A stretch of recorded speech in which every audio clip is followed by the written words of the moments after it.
Hello, everyone. This is us bringing you all the love. Today's free share topic is compassion as a form of love. I am Jagadisha, and you can find more of me at mind.fully.applied on Instagram. I'm Rainy Martin, and that's my dog. I'm a life coach based in Montana, but I work with people all over the world via Zoom, and I can be reached at coachrainy.com. So I started to tell you earlier about this presentation we went to. It was actually a fundraiser for our local women's shelter, battered women's shelter. And it was a presentation done by a local psychiatrist. And he spoke about, it was actually so interesting. Like it was about a topic that's, sort of common these days about, I don't think he called it toxic masculinity, but that was, what he was gonna talk about. That was how I think the title was something like how men can become allies, or help prevent abuse, bad, whatever.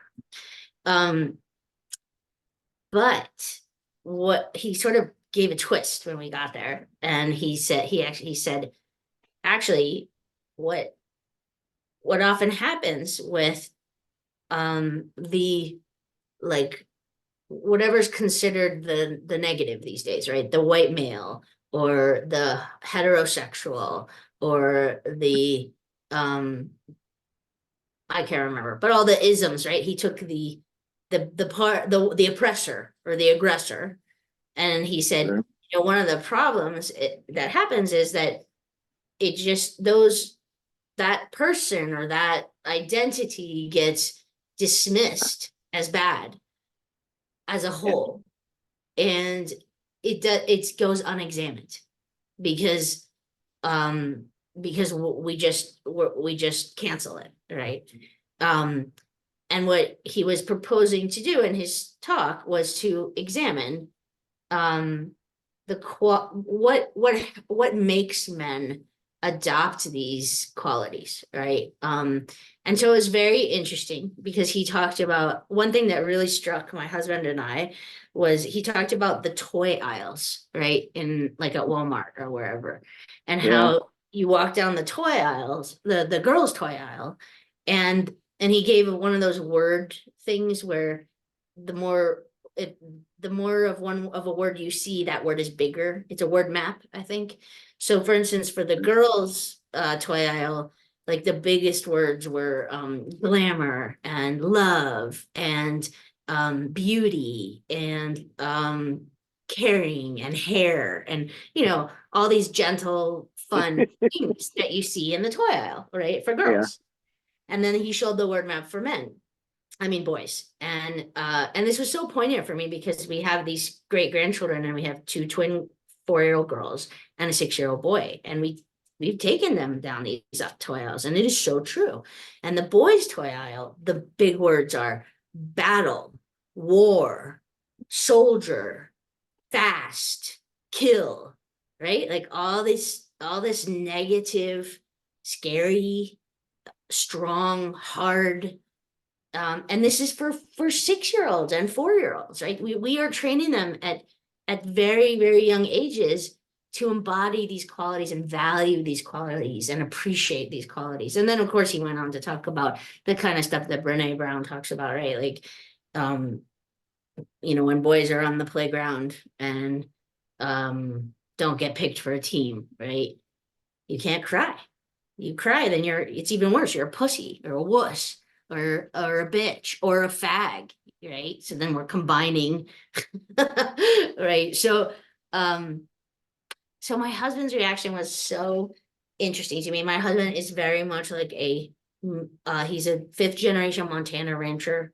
So born and bred on meat and potatoes and strength and power and being able to fix and make and do anything. And he's very strong, very big guy. And but he's also I mean, he's married to me, right? So he's also open and gentle and caring. And for instance, he became a vegan in 2017. He's a fifth generation Montana rancher and he's a vegan, right? So that Yeah, tells that's you big. what kind of guy Yeah. he is. Yeah. Hmm. But still, he was raised to be that kind of man that appreciates that kind of toy aisle, right? Yeah. And for him, one of the things that he talked about was, what about the positives that go with that identity? What about being a guardian? What about being a protector? And provider was on there, and he felt like provider was a positive thing, not a negative thing, even though those things also put all this pressure on men, right? To what about a man who's not strong and powerful and who can't be a great provider or a guardian or a protector? Anyway, it was just so interesting to me to both consider the concepts that the presenter was putting in front of us, but also see my husband's response. And both he was very thoughtful and thinking about also what the concepts were bringing up for us, but also feeling his, I mean, at the end of the day, really defensiveness, right? Or protection of the values that he was brought up to believe in and stand by. So it Yeah. was interesting. Yeah. Yeah. So much is there, right? And this idea of compassion as a form of love, and if love is universal, um, should we be concerned that we're training it out of Right. Right. young people or conditioning this idea, conditioning with this idea and from this perspective, conditioning this perspective and building in this perspective that, well, love is for girls or love is limited, just that it's limited at all. Mm-hmm. I mean, gender is a whole new category that we Mm-hmm. could go into, right? And this is definitely a gender based topic that is charged with violence, and it is also a legal topic. So there are all sorts of, we could talk, again, we could have a whole nother show about the legalities of domestic abuse, Mm-hmm. domestic Mm-hmm. violence. And I ran domestic violence groups that only had perpetrators in them. Mm. So Wow. guess which gender each person identified with there. Right. Right. All male, Right. Right. all male identified expressive people. Not to say So that it doesn't happen though, that women are the aggressors. no, no, I just never had one in my group who identified as female. Right. Right. And so, they were all also legally charged, right? They all had charges against them, which is typically the only way that people would show up at these groups that I happen to be Mhm. doing. Right. Right. Um, so, but it tells you a story, right? Just like you sitting at that talk, you get a snapshot. You get a snapshot, and then of course we each walk away with the imprint or impression because we're getting conditioned by our environment. We are getting conditioned by our environment, including that toy aisle, which is a great example. Great Mm-hmm. example. Because how many kids are getting exposed to that every day? A lot, a Right. lot. And it's Most not just at the most toy American aisle. kids. Yeah. Yeah, it's Right. not just at Right. one store, and it's not TV. just the toy aisle. Right, Right. exactly. Right. It's everywhere. Social media, TV, everywhere. Yeah. So there's this universal, if love is universal, and we are putting this impression out there, especially for young children, is there a way to do it differently? what are we responsible for Yeah. as individuals, and is there a way to do it differently? And I love that you immediately brought up your 6-year-old grandson, right? That's where you went.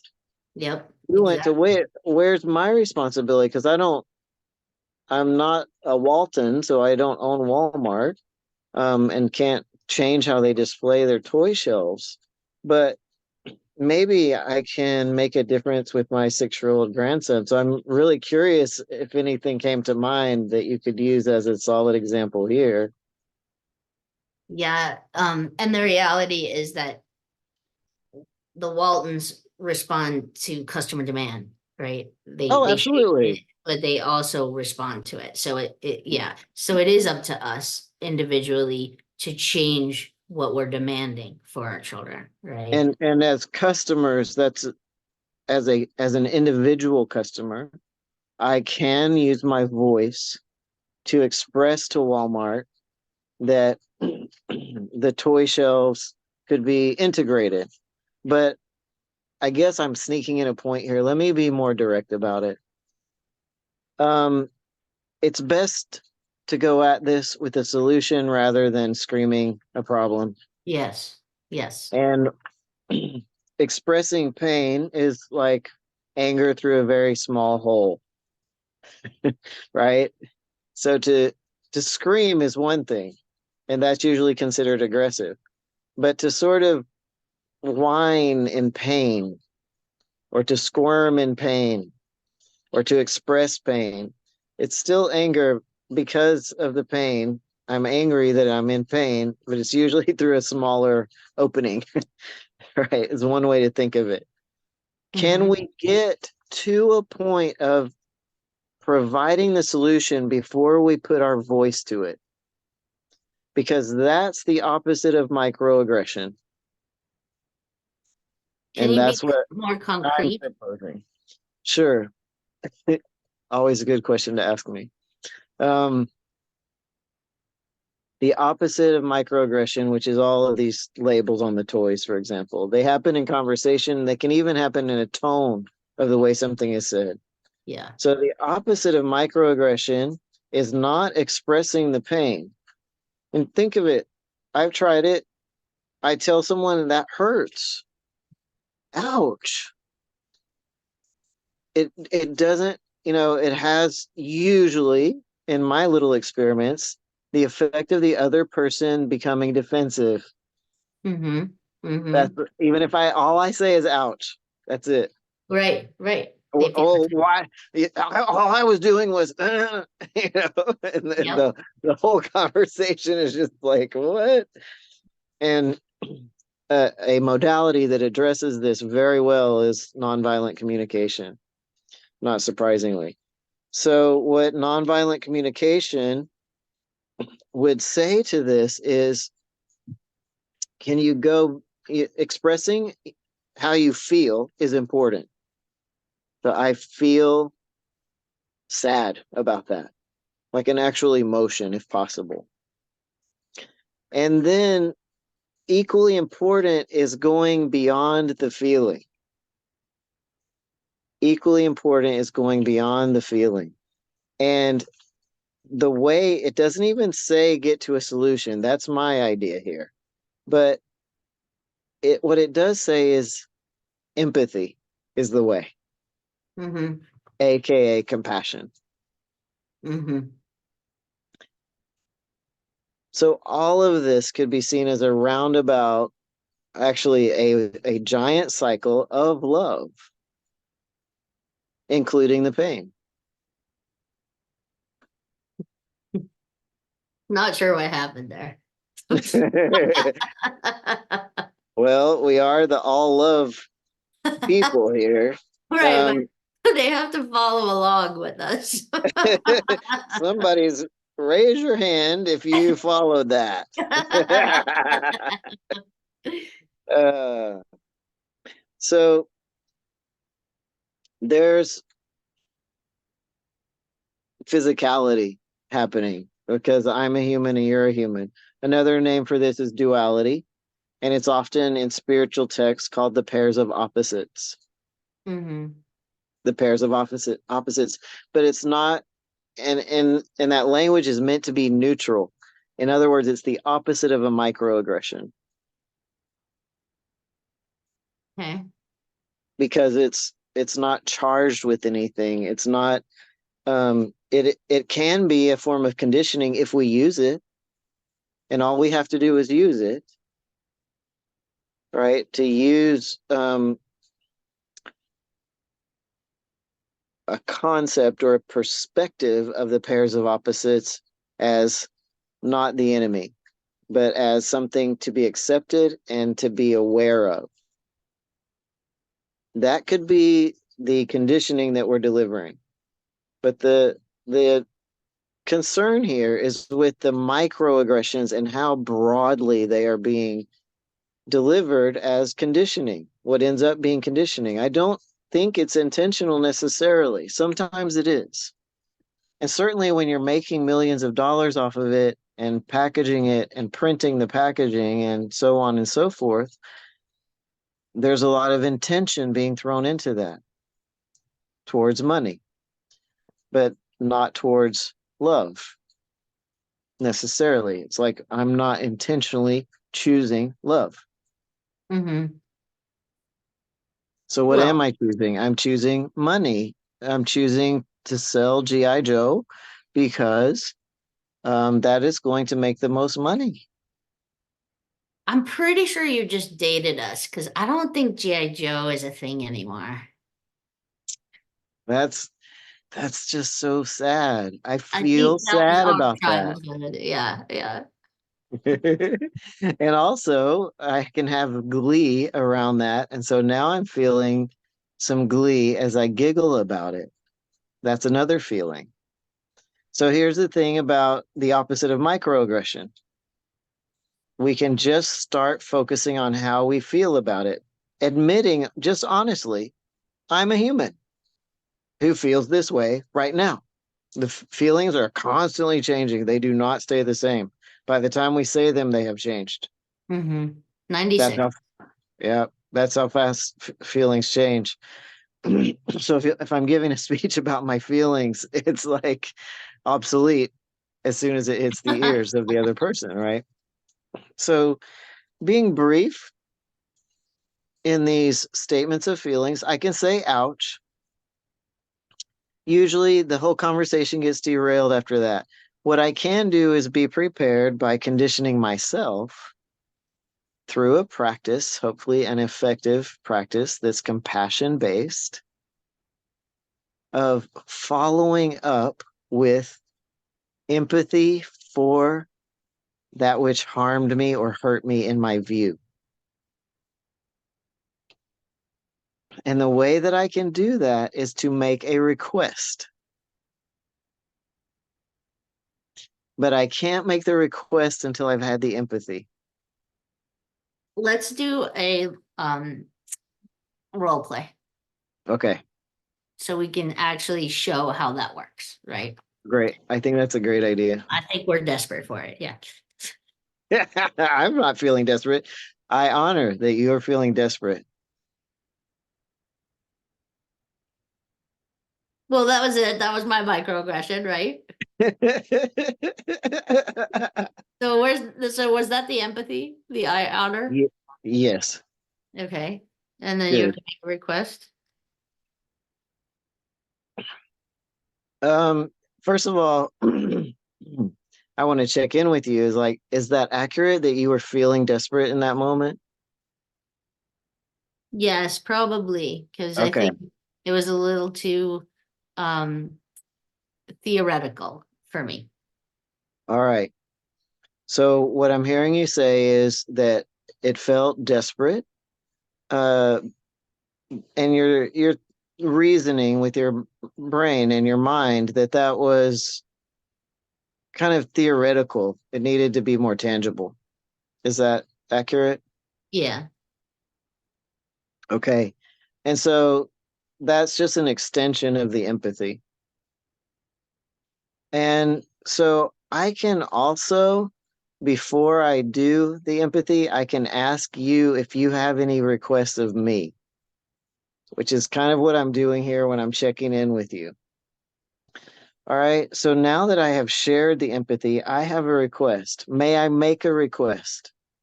Sure. All right. I would like to request that in the future, when you want to change the topic to something more tangible, that you use a word other than desperate. Why is that? Thank you for the question. I would want you to use a word other than desperate because what happens when I hear the word desperate is I become anxious and I can't think of things to say. Ooh, that's that is really helpful for me to know. Oh, okay. Thank you for telling me that as well. Thank you for sharing. And thank you for sharing. Yeah. So, can we come up with a substitute for the word desperate? That would be my next request. Yeah, definitely. I mean, now that I understand how it feels to you to hear that, I will I will definitely use a different word. Okay. So, do you have thoughts when you need a more tangible example or conversation, a word to use instead of desperate? We Maybe are, maybe I'll just leave out the adjective. oh, okay. Yeah. But then you would say, we are It blank would be here. it would be great to have a tangible example. Oh, yeah. You do say that sometimes. Yeah. I think And we have to. sometimes you say we need a tangible example. And Mm, that's the other crucial piece of empathy is seeing the need on both sides, right? Empathy or compassion or love. These are just other words for love. right. So Right. those are the opposite. Those are the anti-microaggression. Yeah. Good example, I think. I think that was definitely a good tangible example. All right. I think we have to wrap up. Oh, it goes so fast. I love it so much. All right. Thank you, friend. We're going to sign off now. Thank you, all of you friends. All love to all of you.